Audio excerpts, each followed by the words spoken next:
Nah,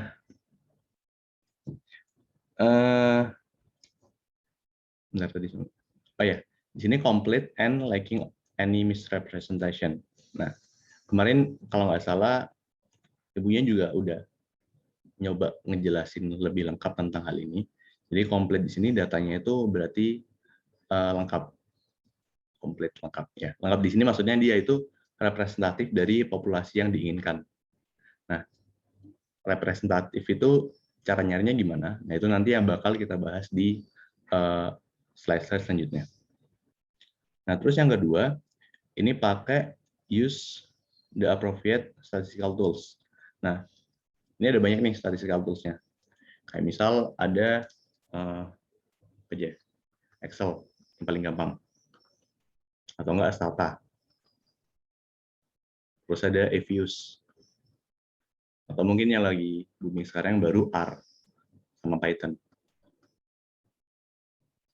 Nah, mungkin nanti di matkul-matkul aja, di matkul tertentu, itu kalian bakal dibahas lebih lanjut. Kayak misal di statistik nanti, di mata kuliah ini kalian bakal agak sedikit dapat beberapa materi tentang Excel. Kayak gimana cara gimana cara buat data visualization yang baik, kayak grafik yang baik gitu. Nah, nanti Stata Evius ini bisa kalian dapat di namanya pengantar ekonometria tadi, EMET. Ini bakal dapat. Tapi kalau nggak salah khusus IE doang sih. Yang selain IE nggak dapat EMET, kecuali kalau mini finance ya. Kalau kalian mini terus ambil peminatan yang finance, benar bakal dapat pengantar ekonometria juga. Ini bakal dibahas. Nah, tapi selain itu ada juga Kanopi. Kanopi itu himpunan IE, himpunan ilmu ekonomi yang IE. Itu dia juga buat suatu pelatihan gratis, namanya itu Data Academy. Jadi kalau kalian mau lihat pelatihan Stata gratis, itu kalian bisa lihat bit.ly/Data Academy. Data, antar gua kasih deh. Itu udah ada beberapa record tentang si Data Academy ini. Nah, ini tuh si R. Nah, di Data Academy ini diajarin Stata sama si R ini. R ini baru-baru ini. Ntar kalau kalian mau lihat lebih lanjut bisa coba di sini. Nah, terus di sini yang ketiga, bentar ya.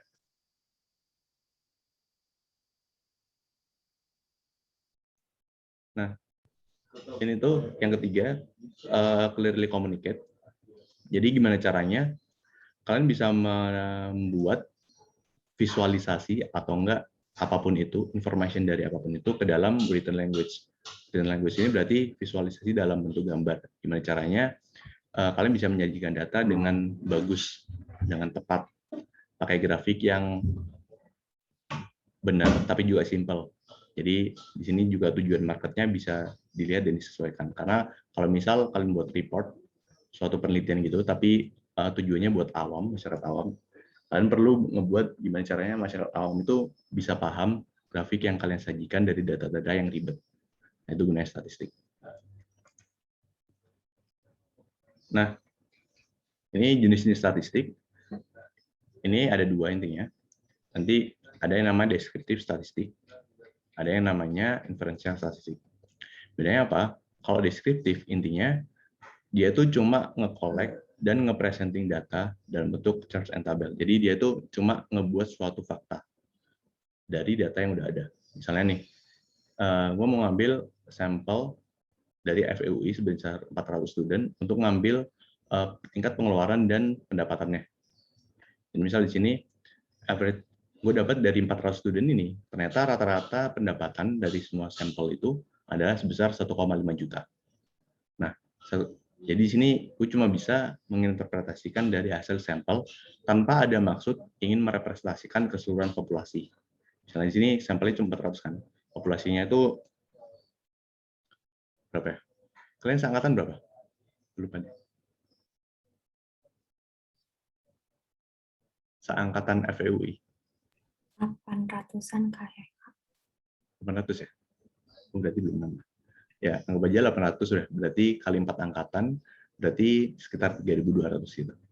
Nah, 1,5 juta ini belum tentu rata-rata dari 3.200 ini. Jadi di sini 1,5 juta cuma bisa mendeskripsikan dari hasil sampel yang ada. Beda caranya kalau misal kita mau ngomong soal inferensial statistik. Inferensial ini maksudnya dia itu mau mengestimasi atau dia ini mau membuat suatu prediksi. Jadi bisa dibilang kalau inferensial statistik itu bukan fakta yang ada, tapi cuma prediksi dari suatu populasi. Nah, ini bedanya. Karena di sini beda contohnya lagi di sini, gue mau ngebuat sampel evidence yang ada di sini 400 student itu buat ngeklaim dari seluruh populasi yang udah ada. Kalau misal rata-rata income dari FPUI itu adalah 2 juta. Nah ini gue mau ngeprediksi dari berdasarkan sampel evidence terhadap population yang ada. Ini agak beda ya. Perbedaannya ada di population-nya. Satunya mau merepresentasikan population dengan prediksi, satunya cuma mendeskripsikan. Sampai sini ada yang mau nanya?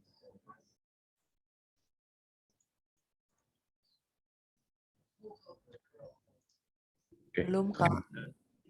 Oke, lanjut ya. Terus di sini, nah kenapa kita nggak bisa pakai population data? Lebih tepatnya, kenapa kita nggak pakai population data? Karena internet population itu kalau mau ngambil seluruh data yang ada, itu dia terlalu mahal, yang jelas. Dan hampir bisa dibilang dia impossible buat ngambil seluruh member dari populasi yang ada. Nah, karena itu kita ngambil sampling. Oke, di sini kenapa dia terlalu mahal? Karena kalau misal kita aja ngambil sampling yang FEUI aja, yang 3.200 orang, itu pasti bakal butuh waktu berbulan-bulan. Itu gue pernah nyoba ngambil, ini dari penelitiannya Kanopi, itu disuruh ngambil yang dari maba aja, waktu OPK itu mau ngambil sampel dari maba cuma 500 orang. Jadi dari 500 per 800-an orang. Itu aja butuh waktu sebulanan dengan tingkat kesusahan yang cukup tinggi karena banyak banget anak-anak yang udah disuruh ngisi, udah di PC-PC, udah telepon tapi nggak mau ngisi. Nah itu masih tingkat mahasiswa, gimana caranya? Kalau misal ngambil populasi di tingkat yang lebih tinggi, kalau misal di sensus. Nah Indonesia tuh ada setiap 10 tahun sekali itu ada namanya sensus penduduk SP. Nah itu dia ngambil seluruh sampel. Nah, itu mahal banget. Tahun 2000 pernah, tahun 2010 pernah, tapi tahun 2020 ini itu nggak jadi karena pandemi ini kan. Biasanya diambil waktu Maret gitu, Maret 2020. Nah Maret 2020 pas waktu pandemi. Jadi kalau kalian ntar mau ngambil data waktu di pandemi yang tahun 2020 itu ntar hati-hati ya, karena datanya di situ yang dari BPS agak sedikit ngawur gitu. Nah, karena itu kita ngambil yang namanya sampel. Sampel ini dia harus representatif, kayak tadi. Caranya gimana ngambil sampel yang representatif? Nah, ini ada yang namanya cara ngambil sampling namanya. Nah, cara ngambil sampling yang paling baik itu adalah pakai random. Jadi random di sini gimana caranya dari suatu data dari populasi, kalian tuh mewawancarainya itu nggak berdasarkan orang yang kalian mewawancarai doang, tapi random aja. Jadi misal nih, kalian punya data FE 3.200 anak. Nah, kalian mewawancara sekitar 400 yang tadi. Nah, dari 400 ini, biasanya kalau orang wawancara, itu cuma mewawancara orang-orang yang dia kenal doang kan. Nah, itu nggak boleh. Kayak gitu. Itu namanya nggak random. Beda lagi kalau kalian punya datanya 3.200, terus kalian random 400 yang ada. Nah, dapat 400, habis itu kalian mewawancari 400 orang itu. Nah, itu berarti yang namanya random. Siapapun populasi yang dapat, siapapun orang yang kalian dapat buat wawancara, kalian harus wawancara itu dan harus dapat. Itu namanya random. Itu nanti bisa jadi sampelnya bisa jadi representatif. Ini cuma salah satu doang sih. Ada beberapa sampel lain kayak misal stratified sampling, ada convenient sampling dan lain sebagainya. Ntar bakal dijelasin lebih lanjut. Tapi yang ini sampling yang terbaik adalah random. Nah, ini various data types. Intinya ada dua, time series sama cross section. Ini udah jelas saya. Ini time series itu order berdasarkan time-nya. Jadi 2017 sampai 2020, tapi company-nya di sini cuma satu, in time series. Kalau cross section kebalikannya, dia waktunya cuma satu, tapi company-nya banyak. Dan ntar ada lagi lebih lanjutnya, nanti ada yang namanya CSPD. Atau enggak, lebih, ya, CSPD, panel data namanya. Namanya panel. Nah, ini nanti gabungan dari keduanya. Jadi gabungan cross section dan time series. Berarti ini semuanya ini di tabel ini itu adalah panel data. Ada lagi ntar bakal diajarin pool. Nah, ini apa nanti pool data ini apa? Bedanya sama panel, ntar bakal dijelasin lebih lanjut. Ini terus types of variable. Jadi variabel ini bagi dua, ada kualitatif, ada kuantitatif. Kalau kuali, ini intinya dia contohnya itu yang nggak bisa dibentuk dalam bentuk angka. Misal ras, gender, agama, dan sebagainya. Ininya ya dia non-numerik aja. Mau nggak yang kategorikal juga bisa. Yang kedua kuantitatif, ini bentuknya numerik. Ini bagi dua, nanti discrete sama continuous. Ini yang discrete ini dia masih bisa dihitung atau countable. Kalau yang continuous dia itu infinite. Sebenarnya apa? Kalau discrete di sini dia contohnya number of student in class. Misalnya di kelas ini masih bisa dihitung kan, maksimumnya adalah 30 orang. Itu berarti discrete. Contoh yang infinite itu kayak width. Width di sini ya kita nggak ya bisa tahu aja sih kayak orang yang terberat di dunia itu siapa. Tapi kayak bakal sedikit agak infinite gitu kan. Kayak bisa aja orang beratnya 300-an kilogram, bisa aja sampai 500 kilogram dan sebagainya. Ini infinite. Nah, ini yang agak sedikit beda. Dari kualitatif dan kuantitatif tadi, ini kita bisa mengukur scale of measurement-nya. Jadi apa ya, skala dari tingkatnya. Jadi yang pertama tadi nominal kan. Nah, nominal ini cuma bisa categorize or group, tapi nggak bisa di order. Karena di sini misalnya religion misalnya agama di Indonesia ada berapa? 6 ya. Terus sekarang ada 7 ya kalau nggak salah. Ya, misalnya Islam, Kristen, atau nggak Protestan, itu nggak bisa diukur kan, nggak bisa ditingkatkan mana urutan pertama, mana urutan terakhir. Nah, karena itu ini yang namanya dia itu nominal. Nggak gender nggak bisa diurutin juga kan, mana apakah laki-laki lebih dari perempuan atau sebaliknya. Nah, yang kedua itu ordinal. Dia bisa diorder, tapi difference antara rankingnya ini dia itu meaningless. Kenapa meaningless? Karena di sini ini contohnya rank ya. Rank di sini misalnya excellent, good, fair, poor. Nanti kalau kalian ngebuat itu excellent ini bisa jadi dibuat angka. Misalnya excellent ntar 4, good-nya 3, fair-nya 2, poor-nya 1.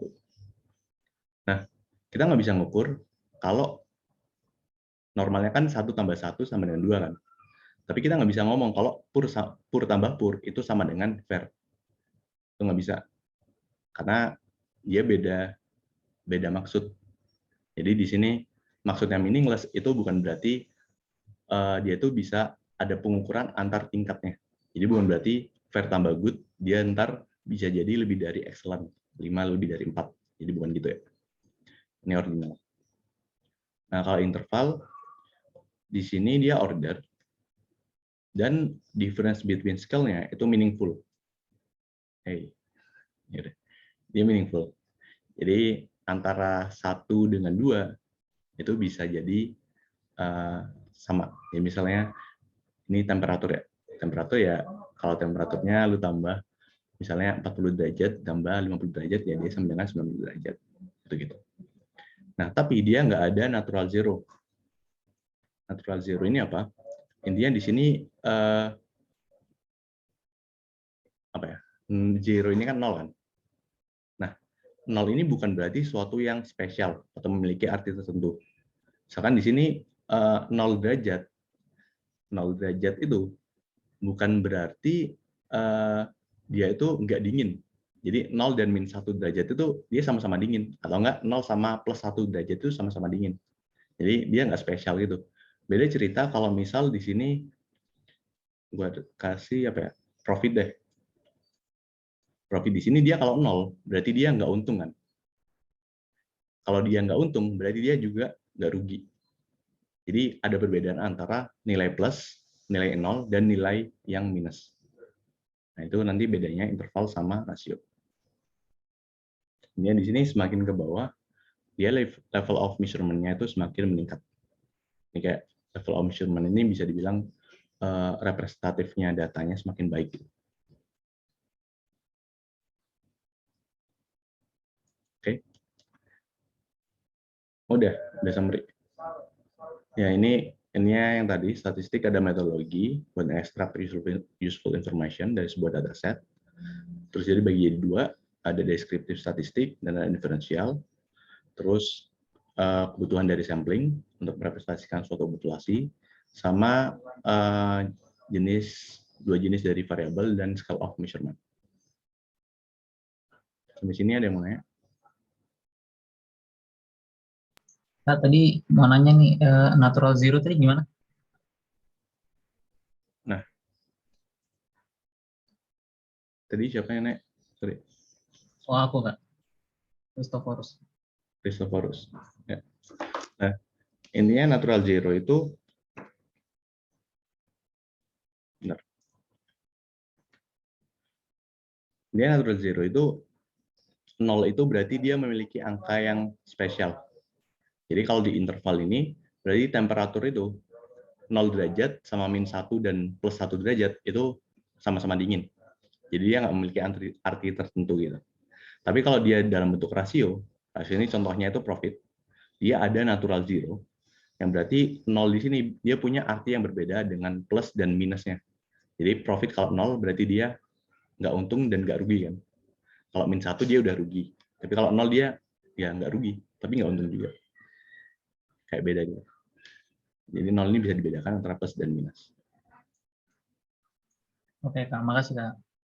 Oke, thank you. Ada lagi?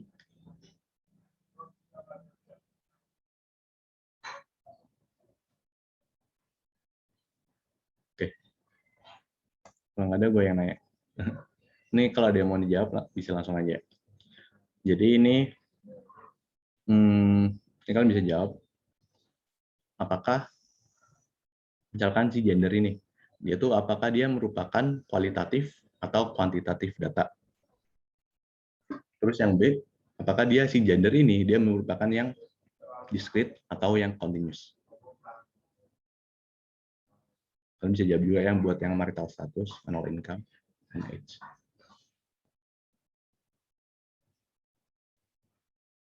Jadi A ini pilihannya ada dua. Kalian milih antara kualitatif atau kuantitatif. Yang B ini kalian milih antara discrete atau continuous.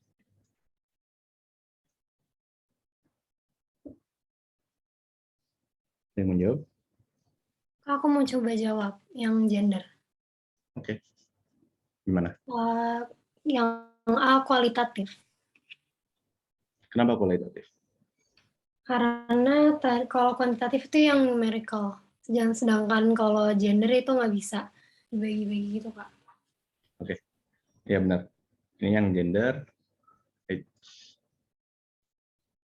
Ya, udah discrete ya udah. Yang B discrete ya. Oke, kenapa discrete, Laras? Karena kan masih bisa dihitung gitu, Kak. Kalau tadi continuous itu yang uncountable atau infinitive. Ya, benar. Nah, Oke, thank you, Laras. Ada lagi yang menjawab? Yang marital status atau yang lain? Aku Kak, Najala. Iya, suaranya nggak dengar. Kak, Najala Kak. Ya, oke. Kalau marital status A-nya kualitatif, soalnya nggak bisa dihitung. Terus B-nya discrete, karena masih bisa terhitung gitu. Oke. Ya, benar ya. Kualitatif dan discrete. Yang annual income, yang menjawab. Aku mau coba jawab. Ya, sama ini gede. Ya, Tristan. Annual income itu kuantitatif karena dia bisa dihitung dan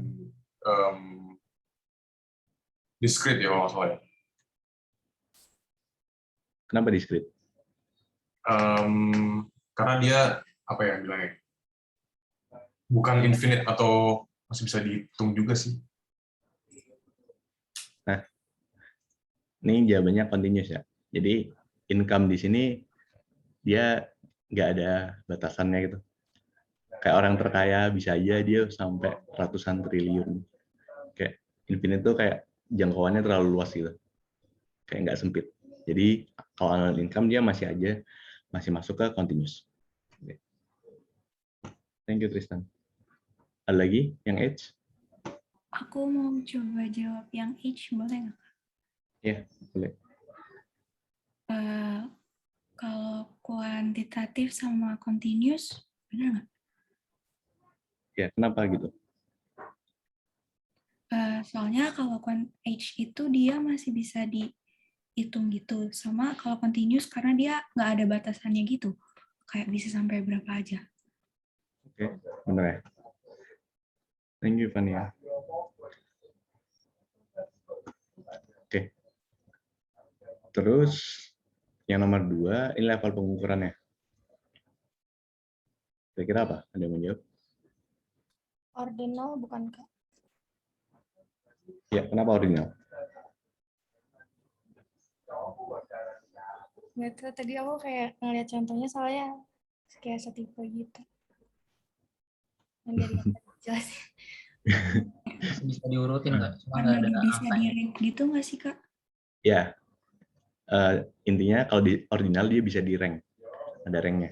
Dan kita nggak bisa ngomong ranknya itu, difference-nya itu meaningless. Kita nggak bisa ngomong kalau B tambah B itu ntar jadi amin. Atau nggak amin tambah amin jadi A. Itu nggak bisa. Jadi difference-nya itu meaningless. Oke, benar. Thank you, Clarissa. Nah, ini ada lagi. Apa nih? Oh ya, ini jadi kalian nanya, disuruh jawab di sini. Misalnya, question 1 ya, yang Q1. Radio mana yang dia itu paling dicari, paling dimainkan terus di ski resort ini. Nah, terus kalian disuruh jawab buat measurement scale-nya. Jadi measurement scale itu ada di nominal, ordinal, mulai interval sama rasio kan. Nah, berarti kalau Q1 ini, kalau kita lihat di sini, ini nama-nama radio kan. Yang berarti dia bentuknya adalah nominal. Karena dia ya kualitatif aja nanti. Jadi ini nominal. Ada yang mau jawab Q2, Q3, Q4? Kak, kalau Q2 ordinal bukan, soalnya harus di rank. Ya, benar. Enggak. Ordinal ya, benar. Dia ada ranknya 1, 2, 3, 4. Dan ini karena kalau kalian lihat dari tabel doang, itu nggak bisa terlihat. Tapi kalau kalian lihat dari pertanyaannya, itu adalah pertanyaan itu quality of food dan butuh buat di scale of 1 sampai 4. Sorry, tadi siapa? Anggi, Kak. Anggi. Yang mau Q3, Q4? 3 rasio scale bukan. Kenapa Q3 rasio? Karena time. Karena apa ya?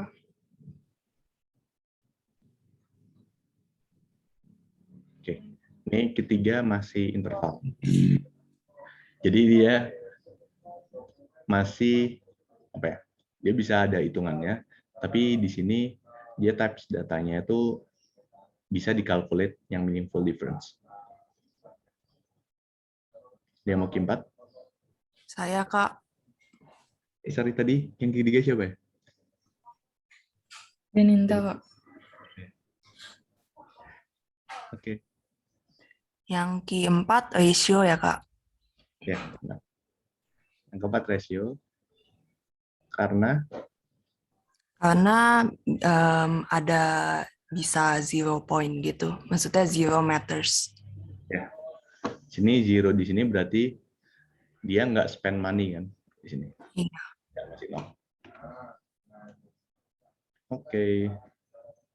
Thank you, Jesslyn. Pak, aku mau nanya. Oh, ya? Ini kan tadi tuh yang ratio scale itu dia ada time-nya. Ada di, misalnya tadi kakak nyebutin di contohnya itu ada wait time, sales profit. Nah, aku bingung bedain yang Q3 itu memang bukan masuk time ya, Kak? Yang mana? Contoh yang mana? Yang tadi tuh di contohnya yang ratio itu ada wait, time, sales, sama Oh, profit. ini ya? Iya, ini. Bentar. Oke, good question. Gue nggak nyadar kalau di sini ada time. Ini harusnya gue ngelihat dari Jagia sih. Kalau nggak Jagia harusnya dari PPT yang Parafik. Time di sini bisa juga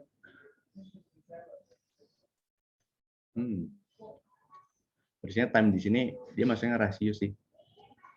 Tapi tergantung juga kalau misal jadi rasio di sini kalau misal lihat time itu dia 0, bisa jadi dia bolos artinya.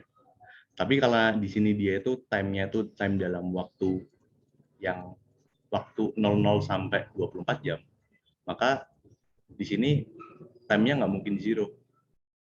Jadi ini kalau time-nya 0, kita nggak bisa lihat 0 itu apa. Jadi 0 ini masih dalam waktu no apparent 0 point. Jadi agak beda gitu. Time yang ada di rasio sama yang di interval. Mungkin lebih tepatnya kalau time yang ada di sini itu interval, ini lebih ke waktu aja.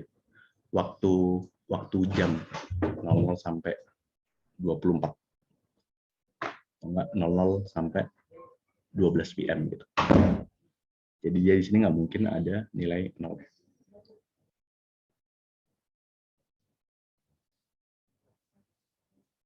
Oke, Kak. Oke. Nah, ini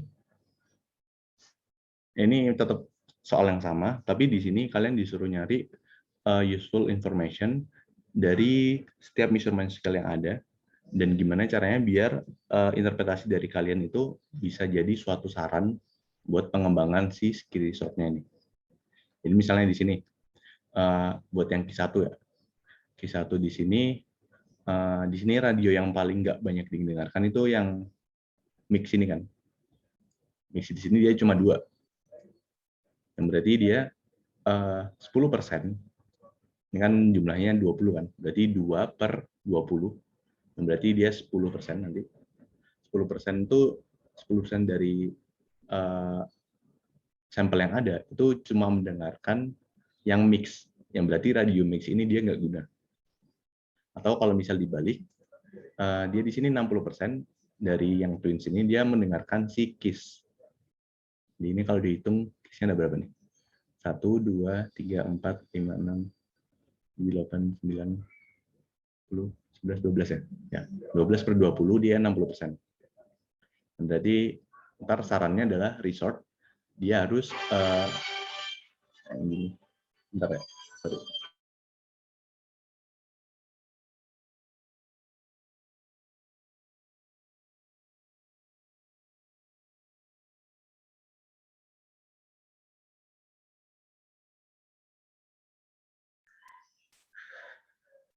Nah,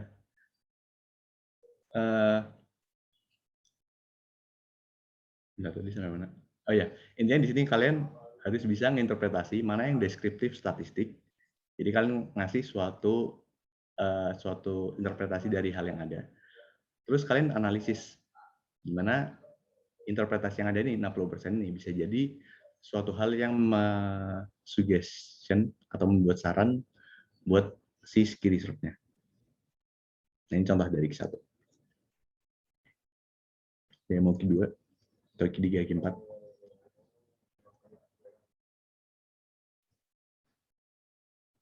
Bentar, gue gak lupa jawabannya deh.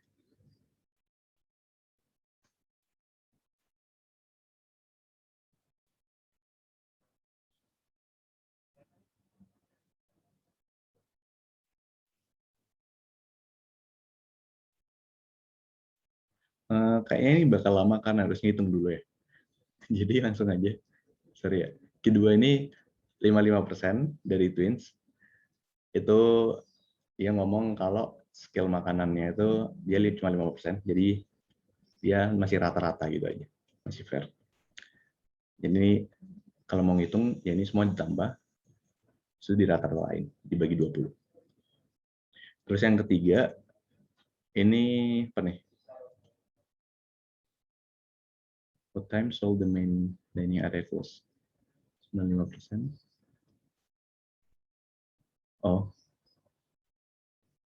Ini mungkin yang ini ya. Gue juga nggak tahu, ini kayak kurang ada semacam penjelasan tertentu deh. Ini cuma ada satu orang yang jawab 3 PM. Yang berarti ini kayaknya 3 PM ini dia belum buka gitu. Jadi 95 lainnya dia mau remain open letter. Yang keempat, ini 85%. Oh ya, 85% dia spend money. Karena di sini yang nggak spend money cuma ada 3 yang zero-nya kan. Jadi sisanya 85% itu dia spend money buat di lodge.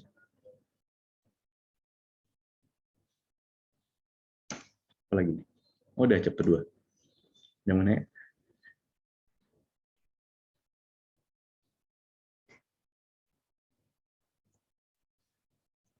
Oke, kita lanjut aja ya. Karena waktunya udah mulai mepet. Yang ini agak sedikit banyak. Jadi ini lebih ke perpanjangan dari kualitatif dan kuantitatifnya. Jadi ini ntar gue bakal nge-summarize dulu, kayak beberapa pengertiannya. Terus habis itu ada suatu grafik-grafik. Jadi kalau kualitatif ini dia pakai pie chart sama bar chart. Yang lainnya nanti ntar ada beda lagi. Ada histogram, ada stream and leaf, ada scatter plot, dan lain sebagainya. Nah,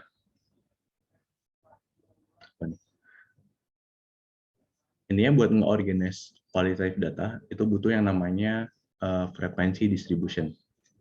Jadi gimana caranya suatu data ini nanti bakal dibentuk suatu grup yang nanti bakal dibikin suatu kategori gitu. Contohnya kayak gini. Ini ada raw data nih. Raw data dia dalam 1 bulan, lalu misal hari Senin dia musimnya hujan. Selasa hujan, yang ini cuma cloudy. Hujan, dia terus di sini ada sunny.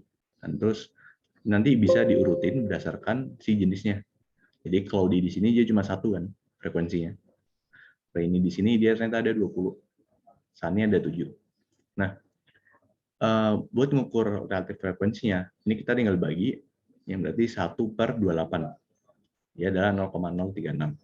Atau kalau dikali 100% berarti dia jadi 3,6%. Gunanya apa? Ini si persen. Kenapa dia harus dibuat percentage? Kenapa nggak cuma frekuensi aja? Karena di sini kadang kita nggak bisa tahu. Jadi lebih baik kalau misal interpretasinya lebih enak itu. Pakai yang persentase. Daripada yang cuma frekuensi doang. Jadi kita bisa interpretasi kalau dalam 1 bulan itu 71,4%-nya itu hujan terus. Daripada 20 hari itu hujan. Nah ini mungkin agak sedikit nggak kelihatan karena gap-nya masih dikit, cuma dalam 1 bulan. Ini bakal berguna banget, kenapa harus pakai percentage? Kalau misal kalian ngitung yang gede banget, kayak misal kayak PDB deh. Misalnya GDP Indonesia, itu pertumbuhannya kalau dalam persen kan 5% kan, dan enak dibaca. Tapi lain ceritanya kalau dia dibentuknya dalam bentuk frekuensi yang masih dalam triliunan rupiah gitu. Misalnya GDP Indonesia tahun ini tumbuh sebesar 534,23 triliun rupiah. Nah itu nggak enak kan, nggak enak banget dibacanya. Lebih enak kalau GDP Indonesia tumbuh sebesar 5%. Itu lebih enak dibaca buat orang awam gitu. Nah, ini gunanya pakai percentage. Nah, ini buat visualisasinya. Jadi kalau misal kualitatif itu better pakai pie chart sama bar chart. Nah, ini bukan aturan paten sih. Kalian bisa aja pakai chart-chart lainnya kalau misalnya itu lebih tepat buat digunain. Tapi kalau yang di Jagia, kalau kualitatif itu better pakai pie chart atau nggak bar chart. Di sini pie chart, ya bentuknya lingkaran ini. Jadi dalam satu lingkaran ini ada 100%. Jadi ini berdasarkan yang tadi. 71,44% ini berarti di area ini. Kalau kalian lihat yang tadi. 71,4 ini berarti di area ini. 25%-nya dia cloudy, sisanya dia berarti. Salah. Yang 25%-nya dia sunny. 1%-nya dia cloudy. Nah, ini beda ceritanya kalau kalian di sini ngasih angkanya dalam bentuk frekuensi. Ini 20 gitu misalnya. Ini misalkan 25% jadi 7. Di sini 1. Agak aneh itu kan. Karena dia nggak dalam bentuk 100%. Bar chart juga mirip-mirip sama pie chart. Cuma dia bentuknya dalam bentuk apa sini? Bar. Bar itu apa? Ya, macam kotak gitu lah ya. Persegi panjang. Nah, ini yang penting. Jadi ini kalau misal ngebuat kuantitatif data. Jadi kalau misal ada raw data gitu, gimana caranya kalian bisa ngebentuk raw data itu jadi suatu tabel yang itu bisa diinterpretasikan lebih lanjut. Nah, nanti ada yang namanya itu bentuknya itu ada ini, apa ini? Number of classes. Number of classes ini berarti berapa banyak kelas yang kalian kelompokin. Jadi kalau misal yang tadi Rainy, Cloudy itu dan lain sebagainya, berarti number of class-nya itu cuma ada 3. Nah, jadi di sini kalau misal itu tergantung dari number of data point-nya. Jadi kalau sampelnya di sini masih kurang dari 50, nah ini ada rumus pattern-nya. Kalau jumlah sampelnya kurang dari 50, kalian bisa pakai 5-7. Kalau jumlah sampelnya 50-100, kalian bisa pakai 6-10. Begitu terus. Ini contohnya yang tadi ya. Ini misalkan, ini ada berapa nih? Ini jumlah sampelnya ada di ini kan, 28. Berarti jumlah observasinya masih di bawah 50. Yang berarti kita masih bisa mengkondisikan semuanya ini jadi 5-7. Meskipun itu cuma 3 sih. Intinya, ini rumus pattern yang bisa kalian pakai. Sebenarnya ada cara sendiri buat ngitung number of classes. Tapi ini ada semacam rumus apa ya? Rumus tetapnya gitu loh. Jadi kalian bisa nyontek kali ini. Ini class width. Ini ntar gue bagi di sini. Ini contohnya. Jadi ini misalkan ada data. Jadi ada misalkan 305 lah. 305, 315, 345, sama 395, sama 405, dan sebagainya. Nah, di sini kalian bisa bagi ini jadi yang namanya kelas. Jadi kalau number of classes itu kita bagi jadi jadi row ini. Ya, number of classes-nya ada 1, 2, 3, 4, 5. Sama cuma 5 karena total observasinya masih kurang dari 50. Masih 36 kan ini. Nah, jadi number of classes-nya masih bisa pakai yang rumus tadi, cuma bisa dibagi 5. Nah, terus tadi ada rumus lagi yang namanya class width. Class width ini adalah jarak. Jadi kalian bisa hitung nilai tertinggi dikurangin nilai terendah dibagi dengan number of classes-nya. Nah, itu dapat ntar class width-nya. Misalnya di sini, kelas tertingginya itu 800. 800 kurangi 300. Berapa tuh? 500 kan? Ini ngitung class width ya, misalnya. 800 kurangin 300. Dibagi dengan jumlah kelasnya. Jumlah kelasnya ini kan ada 5 kan? Nah, berarti nanti hasilnya adalah 100. Misalnya gini. Nah, 100 ini kita buat jadi jumlah kelompoknya. Jadi kelompok pertama itu jumlahnya itu harus 100. Jadi 300 tambah 100 berarti sampai 400. Kelompok 2 berarti 400. Mulai dari 400 kita tambah 100 lagi jadi 500. Nah, ini class width namanya. Ini gimana caranya ngebuat suatu raw data ini jadi kelompok-kelompok tertentu. Ini udah diajarin belum sih sama ibunya?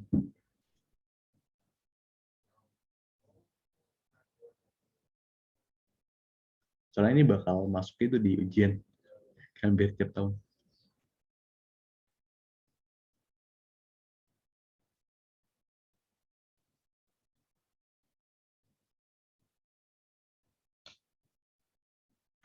Halo?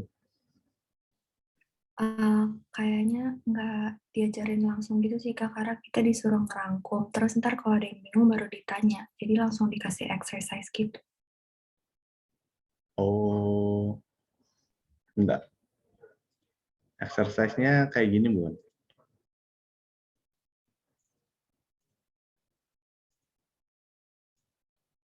Gini.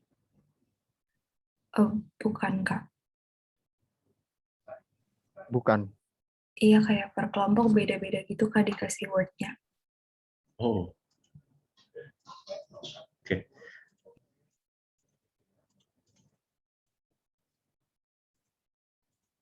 Oke, ntar ini gue kelarin dulu ya. Karena ini gue gak yakin bakal keluar lagi gitu. Nah, sebenarnya udah sih. Yang quantitative data.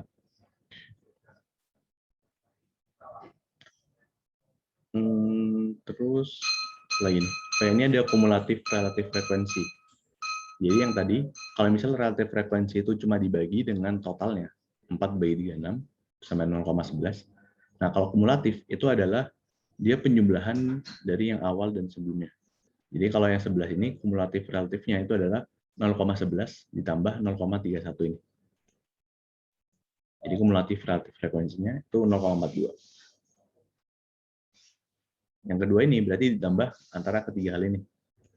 0,11, 0,31, 0,39. Ini 0,81. Yang keempat berarti semuanya. Yang ini sampai keempat. Yang kelima berarti semuanya. Berarti kalau misalnya ngitung kumulatif relatif frekuensi yang terakhir, itu berarti jumlahnya kalau di approximate-nya itu sama dengan 1. Ini ntar berguna kalau misal kalian buat suatu grafik yang kayak poligon gitu-gitu. Poligon itu apa? Ntar kita bahas ya. Nah, ini beberapa contoh kalau misal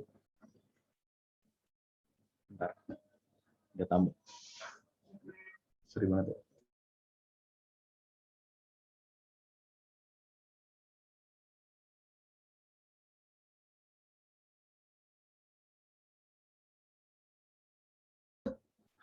Nah, ini relatif frekuensi. Jadi Y-nya ini ada relatif frekuensi. Dan yang gambar kedua itu ada frekuensinya. Nah, ini kalau kalian buat histogram, itu kalian bisa pakai dua hal ini. Jadi kalian bisa milih antara mau pakai yang relatif frekuensi, yang dalam bentuk persen, atau enggak yang dalam bentuk frekuensi doang. Ini tergantung penggunaannya nanti. Bisa jadi lebih tepat yang frekuensi ini, bisa jadi lebih tepat yang relatif frekuensi. Ini tergantung kalian mau pakai yang cari mana. Nah, terus ini juga bisa kalian buat distribusinya itu bisa kalian bentuk positif, atau bisa kalian bentuk negatif, atau bisa kalian bentuk yang simetris. Jadi tergantung kebutuhan kalian nanti kayak gimana. Terus ini kalau poligon, kalau poligon ini gambarnya berdasarkan yang midpoint. Jadi di sini misalkan di sini 300 sama 400. Midpoint-nya berarti 350. Dia koordinatnya dia 0,11. Jadi titiknya nanti dia berada di sini, sekitar sini. Ini semacam midpoint semuanya. 400 sampai 500, midpoint-nya 450. Relatif frekuensinya 0,31. Berarti titiknya ada di sini. Jadi gambar poligon ini buat mencari distribusi dari midpoint-nya, atau bisa disebut juga median-nya. Nah, ini agak jarang dipakai kalau poligon. Nah, OGIF juga jarang dipakai. Jadi dia intinya kalau yang tadi midpoint, ini upper limitnya. Jadi 300 sampai 400, upper limitnya yang paling atas 400 kan.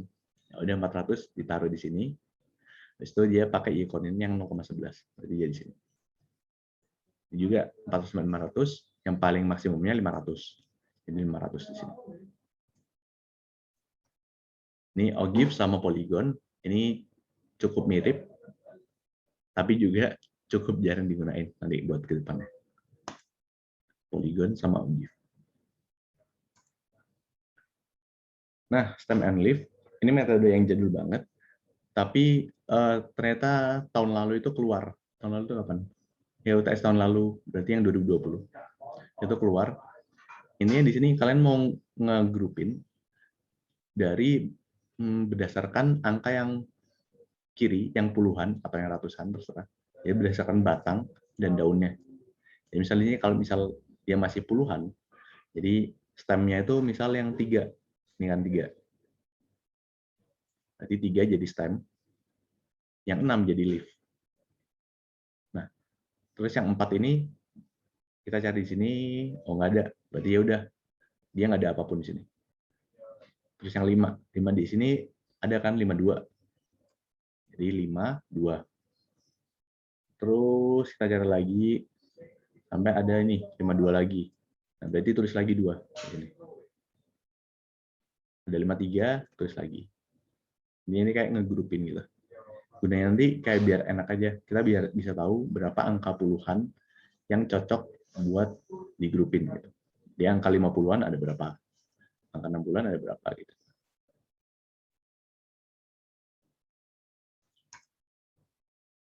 Nah, ini kayak yang terakhir. Ini scatterplot. Nah, ini yang bakal berguna banget buat kedepannya karena kalian ntar bakal banyak buat ngebuat scatterplot kayak gini. Ini scatterplot di sini dia adalah titik-titik dari X1,Y1 atau enggak X2,Y2. Misalnya di sini garis merah ini berarti dia adalah X-nya itu adalah 2 kan. 2, something. Misalnya dia kok 2 sama berapa nih? Anggap aja ini titiknya 37 gitu ya. Nah, ini kita taruh titik di sini. Kita taruh lagi di sini misalkan berapa nih? 3,50-an. Yang jelas nanti scatterplot ini kita buat titik-titik, besok kita bisa tarik garis buat nentuin dia tuh korelasinya apa. Nah, kalau kayak gini kan ini jelas ya, korelasinya berarti positif. Kalau tarik garis dia bisa kayak gini. Wih. Nah, ini berguna banget nanti. Jadi kalau kalian interpretasinya, berarti semakin tinggi pendidikan, maka semakin tinggi juga income yang bisa didapat. Ini bisa jadi menarik kesimpulan juga. Meskipun ini cuma dalam bentuk korelasi, bukan causation atau sebab akibat.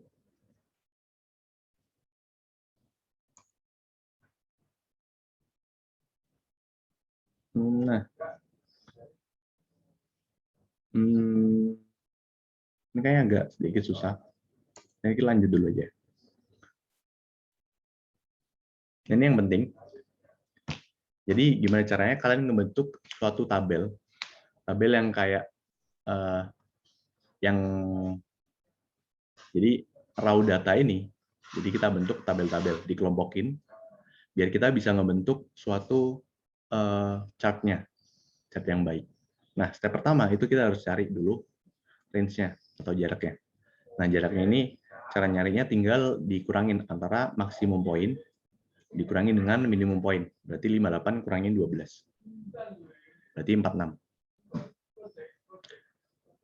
Terus kita harus ini step kedua, kita harus bisa cari rumusnya number of classes-nya. Jadi kalau tadi pakai number of classes rumusnya, bentar gue lupa rumusnya. Oh ya, rumusnya kan pakai jumlah paten tadi kan. Jadi ini kalau kita hitung jumlah datanya, ini N-nya atau observasinya dia, inter sama dengan 20. Nah, kalau 20 berarti dia masih kurang dari 50 kan. Ya, berarti nanti number of classes-nya cuma pakai sampai 7 doang. Nah, karena ini masih cuma 20, ya berarti masih sangat kecil. Kita pakai yang paling minimum. Sekarang berarti 5. Jadi ini kita pakai jumlah kelas yang paling minimum. Nah, terus disuruh ngitung class width-nya atau lebar dari jarak tiap kelasnya. Ini tinggal dibagi, 46 dibagi 5. Ntar hasilnya berarti sama dengan 9-an kan. 9 ini ntar di round off atau di apa sih round off tuh? Dibuletin nggak? Ditaksirkan. Apa sih? Udah dah. Dibuletin nggak sih, Kak? Ya dibuletin. Ya, 9,5-an gitu kan. Jadi 10 gitu lah. Nah, terus baru determine kelas boundaries. Kelas boundaries ini berarti dia batas bawahnya. Terus itu compute kelas midpoint-nya. Sebenarnya agak penting juga. Dan terus baru jadi nih tabelnya. Jadi kalau kita lihat di sini, number of classes-nya ada 5 kan? Ini sampai ini. Ada 5 number of classes. Class width-nya atau lebar kelas dari setiap kelasnya itu ada 10. Makanya 10 tambah 10, 20 kan? Tapi ini but under 20. Jadi ada 10. Boundaries-nya berarti kita ngitung dari setiap kelas, dari setiap minimum poinnya. Jadi minimum poinnya di sini 10 kan? Kalau kita nambah 10, berarti sampai 20. Berarti mulai awalnya lagi, itu 20. Tambah 10 lagi, 30. Tambah 10 lagi, 40. Tambah 10 lagi, 50. Ya, sebenarnya gini doang sih. Ini kayak lebih enak kan ntar kalau ngebuat suatu grafiknya. Jadi kelas 10 sampai 20 dia frekuensinya ada 3. Berarti cuma ini kan. 12 sampai 17 ini. 20 sampai 30 ada ini 6.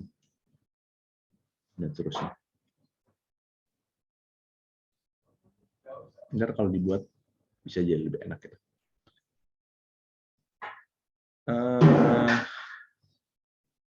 Sebenarnya tadi ada yang lupa gue jelasin.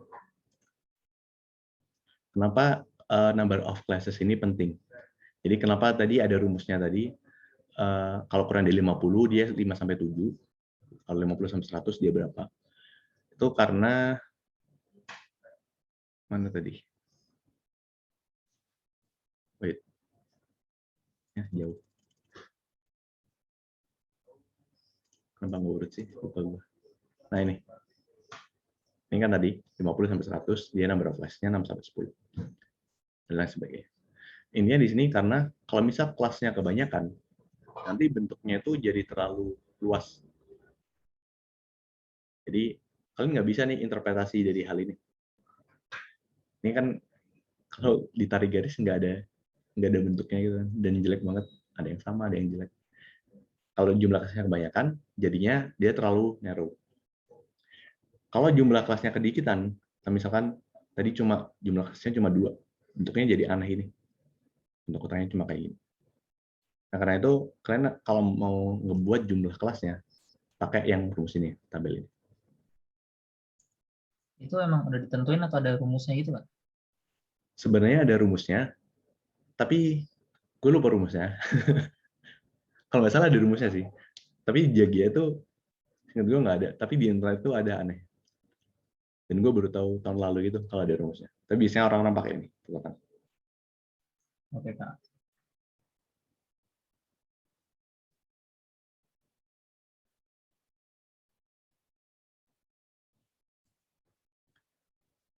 Oke.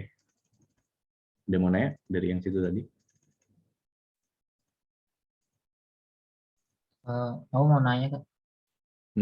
Tadi kalau scatter plot yang linear kan bisa narik garis base fit gitu ya? Kenapa? Yang ini ya? Scatter plot yang linear tadi. Iya. Kalau scatter plotnya curve linear atau yang no relationship tuh gimana, Kak, narik garisnya?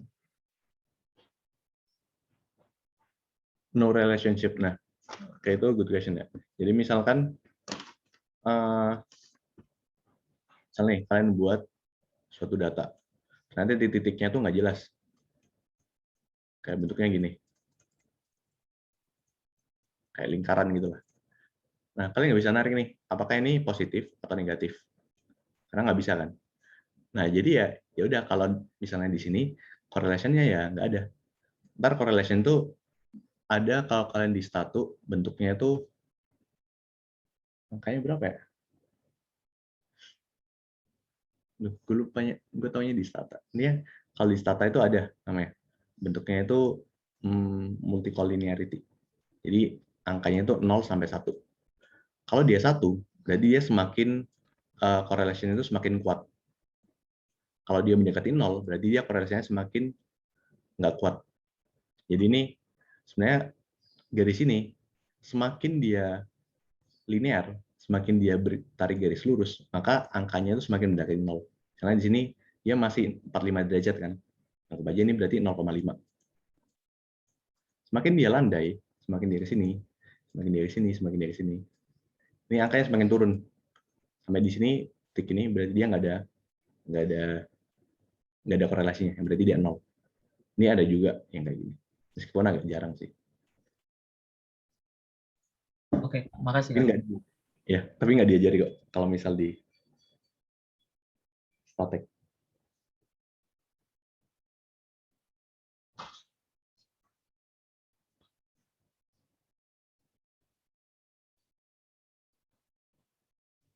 Ada lagi?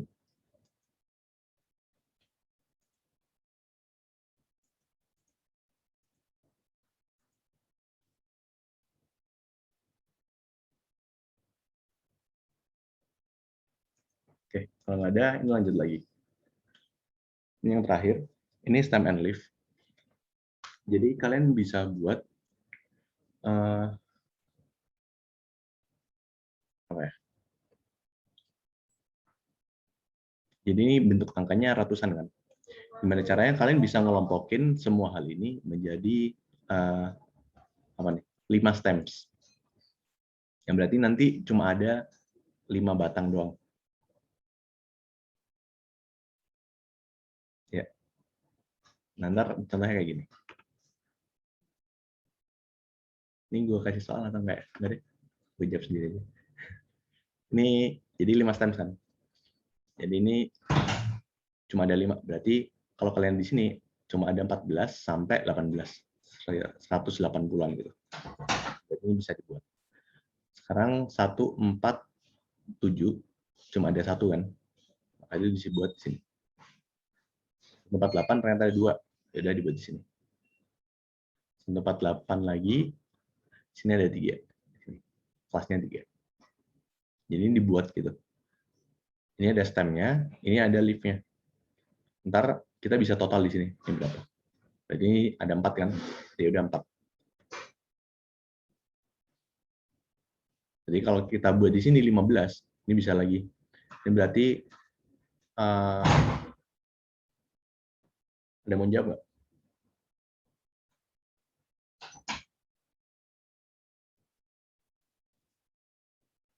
Ini ntar 15-nya bisa sampai 10.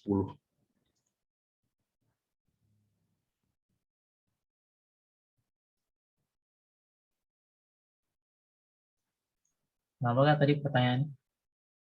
Ini ngebuat stem and leaf. Jadi kalian ngelompokin gitu. Ini kelompok 1 berarti dia 147. Kelompok 2 berarti dia 148. Itu terus. Itu berarti 152 gitu. Ya. Nah, bukan 152. 152 kan ada di sini kan. Oh. Ada di kelompok 5. Nah, ini agak gampang sih. Jadi ngikutin aja. 6, Pak. Ya, dia 6 kan. Terus 7, Kak. 7. 7 lagi. 7 lagi. 9 kan. 2. Ya, ini 2 ya. 4, 4, 4, 4. Ini udah 5 nih. Ini 5, 5. Jadi totalnya ada 10. Ini soal UTS. Ini sedikit tricky juga karena banyak anak yang salah ngira gitu. Jadi mungkin ini bisa kalian lihat nanti di UTS Ganjil 2020-2021. Kalau nggak salah ada soalnya juga di Drive. Gue lupa udah masukin atau belum, tapi harusnya udah sih. Ini bisa lanjut sendiri ya nanti. Nah itu kalau ada apa bolongnya gitu gimana tuh Kak? Ya Kan nggak apa-apa. 8 Ini bolong kan? terus lanjut itu. Ya ini bolong. Jadi kayak nggak apa-apa biarin. Yang 16 Kak maksudnya. Itu kan 7, 8 terus sebelahnya 170 gitu. Kalau nggak ada 16-nya itu gimana tuh? 7, 8, bentar.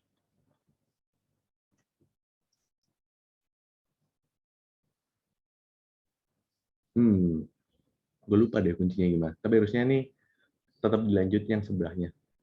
Ini agak nggak mungkin kalau kosong. Ini yang warna pink ini, jadi ya mungkin bisa ditarik ke kiri. Sebentar gue lihat lagi. Jadi harusnya ini 78.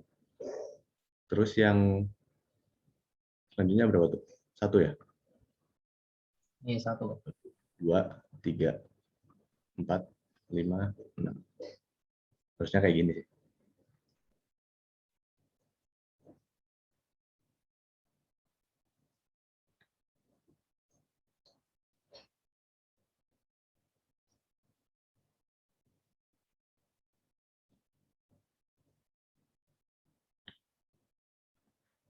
Nah, ini mungkin kalian agak sedikit aneh gitu kan. Kayak kenapa harus dibuat kayak gini. Ini nanti soal keduanya tuh, kalian disuruh ngitung rata-rata dari yang 100, yang STEM 16. Jadi yang STEM 16 cuma dihitung dong.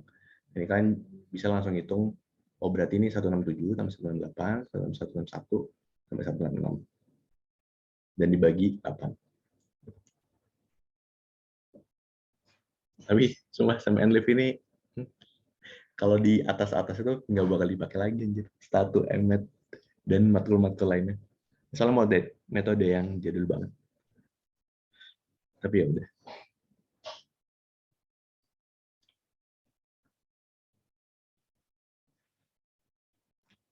Lagi yang mau nanya?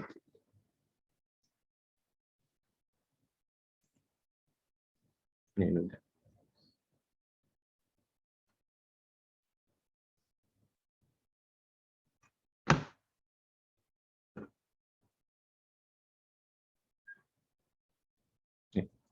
Oke, kalau nggak ada, gue tutup sampai sini.